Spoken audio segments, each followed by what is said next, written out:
Breaking news Tirupati ఏనుగు దంతాల కేసులో నిందితుడు శివతో పాటు మరో ఇద్దరిని అదుపులోకి తీసుకున్నారు ఫారెస్ట్ అధికారులు. నిన్న పశువుల కాపరి శివ నుంచి 2 ఏనుగు దంతాలు స్వాధీనం చేసుకున్నారు. ఇవాళ మరో ఇద్దరిని అదుపులోకి తీసుకోగా వారిని మధ్యాహ్నం కోర్టులో హాజరుపరచనున్నారు.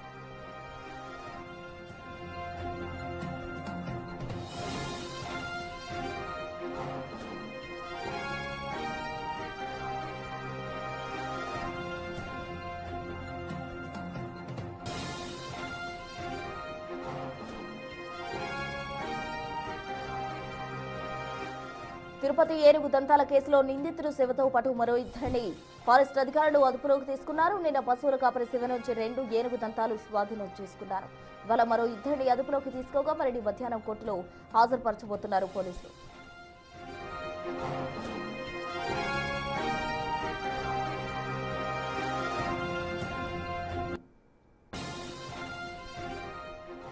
ఇదే అంశానికి సంబంధించి పూర్తి డీటెయిల్స్ మా ప్రతినిధి దామోదర్ ఫోన్ లైన్ ద్వారా అందిస్తారు. దామోదర్, మొత్తంగా ఏనుగు దంతాల కేసుకు సంబంధించి శివతో పాటు మరో ఇద్దరిని కూడా అదుపులోకి తీసుకున్నట్టు తెలుస్తుంది. ఆ డీటెయిల్స్ ఏంటి?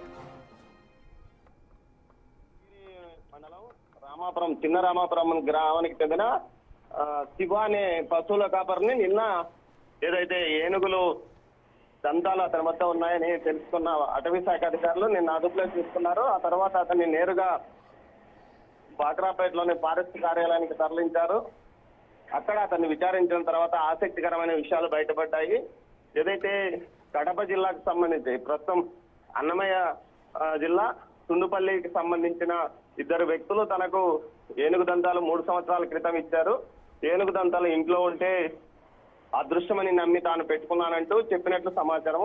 అయితే ఆ ఇద్దరిలో ఒకరిని అటవీ శాఖ అధికారులు అదుపులోకి తీసుకున్నారు. మరో వ్యక్తి కోసం గాలిస్తున్నారు. ఈ రోజు 1 గంట తర్వాత మీడియా ముందు నిందితులను ప్రవేశపెడతామని అటవీ శాఖ ఎఫ్ఆర్ఓ బాక్రాపాట్ రేంజ్ ఎఫ్ఆర్ఓ వెంకటరమణ తెలిపారు. మరోవైపు అయితే ఏనుగు దంతాలు ఏ స్థాయిలో ఇతని వద్దకు వచ్చాయి, ఎందుకోసం ఇతను ఏనుగు దంతాలు పెట్టుకున్నాడో, అదేవిధంగా ఏనుగు దంతాలు ఏ విధంగా లభ్యమైనాయి, స్మగ్లర్లు ఏదైతే సుండుపల్లి కానీ ఇటు శేషాచలం అటవీ ప్రాంతంకి సంబంధించిన అటవీ ప్రాంతం ఉంటుంది, అక్కడ ఏనుగులు ఏవైనా ఎర్రచానం స్మగ్లర్లు చంపివేసిన నేపథ్యంలో ఏనుగు దంతాలు అక్కడ ఉన్నాయా అన్న కోణంలో కూడా అటవీ శాఖ అధికారులు దర్యాప్తు కొనసాగిస్తున్నారు.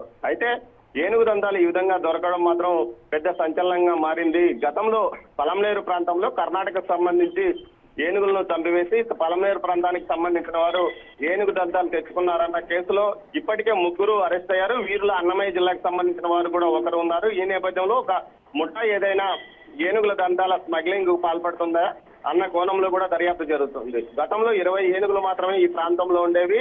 తాజాగా లెక్కింపులో అవి 110 ఏనుగులుగా బయటపడ్డాయి. రాష్ట్రంలో ఏదైతే దక్షిణ భారతదేశంలో అత్యధికంగా కేరళ, తమిళనాడు తర్వాత ఆంధ్రప్రదేశ్ కు సంబంధించి ఉమ్మడి చిత్తూరు జిల్లాలోనే ఏనుగుల సంచారం ఉంది. ఈ ప్రాంతంలో అటు కౌండిన్య అభయారణ్యంతో పాటు శేషాచల అడవుల్లో కలిసి మొత్తం 200 వరకు ఏనుగులు ఉన్నట్టు సమాచారం. ఈ నేపథ్యంలో ఈ ఏనుగులను ఈ మధ్య కాలంలో తరచుగా అటు విద్యుత్ షాక్ తోనూ వివిధ కారణాలతోనూ చనిపోతున్న నేపథ్యంలో ఖచ్చితంగా ఇందులో ఆ ముఠా పాత్ర కూడా ఏదైనా ఉందా అన్న కోణంలో కూడా విచారిస్తున్నామని అటవీ శాఖ అధికారులు అంటున్నారు. మొత్తం మీద అయితే శివ అనే పశువుల కాపరి దగ్గర ఈ విధంగా 2 ఏనుగు దంతాలు దొరకడం చర్చనీయాంశంగా మారింది.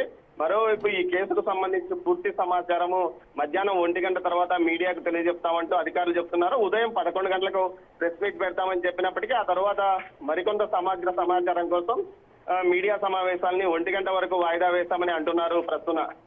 Right, thank you Damodar.